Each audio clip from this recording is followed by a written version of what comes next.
We saw a bit earlier that the coalition is persisting with its claims that the latest government support package to Ukraine doesn't go far enough. Joining us live now is Yuriy Sak. He's an advisor to the Minister of Defence of Ukraine. Yuriy, really appreciate you making the time for us. Thank you. What do you make of Australia's contribution of military equipment and support so far? As we've been reporting today on Sky News, the opposition here is accusing the Australian government of essentially using Ukraine as a dumping ground for old equipment that we don't need anymore. Is there any truth in that from your perspective? Good day. We are, as a nation, very grateful to all our partners who support us in this war for freedom, war for our common values. We have been communicating very clearly to the Australian government about the real military needs on the battlefield. So we are grateful for the latest support package that was announced. And we hope that this is just the beginning of a sustainable effort on the part of the Australian government to continue to support Ukraine militarily. And the things that we have been requesting for in the past couple of months, in particular the tanks, the Bushmasters, the Hawkeyes, we hope that they will be included in the next packages. Because look, we are at a stage in this war when the Ukrainian army is conducting offensive operations every day. Now, we are conducting these operations against an enemy which is at the moment deeply entrenched. The Russian aggressors have built very, very strongly fortified defense lines. And these are long defense lines, right? This is more than 900 kilometers of front lines, which we have to break through and liberate. So, of course, for this type of military operations, Ukrainian army needs all the assistance that we can get from our allies. And this is why some of our allies in Europe and elsewhere in the world, they are actually providing us with military assistance packages regularly, right? So sometimes it's one a week. So it's great start of this, let's put it that way, summer campaign of Australia's support for Ukraine. And we hope that more military assistance will be coming in the near future. Oh, yes, and the government has certainly said that there will be more down the track. Look, while we're speaking with you, I'm keen for your reaction to the uprising we saw in Russia over the weekend.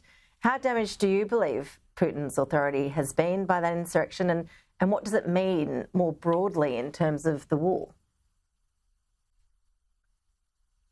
I would want to speculate or guess how much it will damage the regime of the terrorist Kremlin. For us, for Ukrainians, every participant of that ridiculous attempt at mutiny, that charade, for us, they're all war criminals.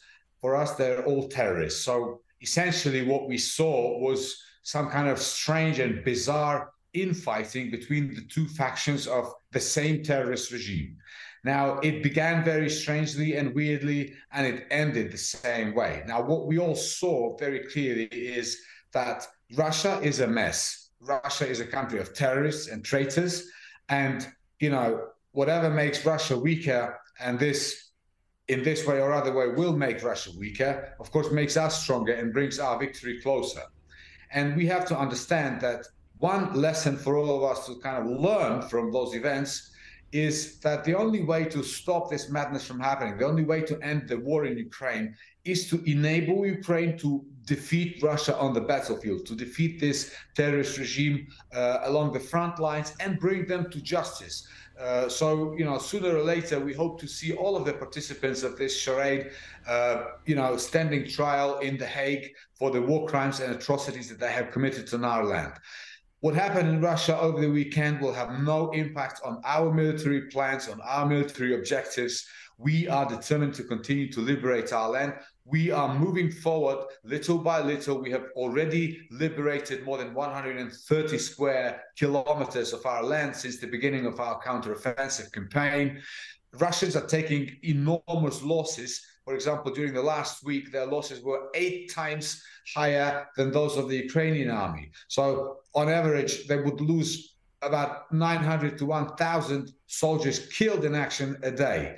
So, it's a difficult counteroffensive. And this is why we say that, look, we need more weapons. So I would like to use this opportunity again to stress that, every day counts. Russia is weaponizing time. So the Albanese government, we appeal to you again.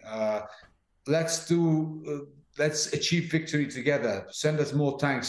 Send us Bushmasters. Send us Hawkeyes, and we will all make sure that Europe is in peace and stability, and people stop dying and cities stop being destroyed. Yuriy Sak, fascinating to hear your insights about what's happening there on the ground. Really appreciate you making the time to speak with us. Thank you.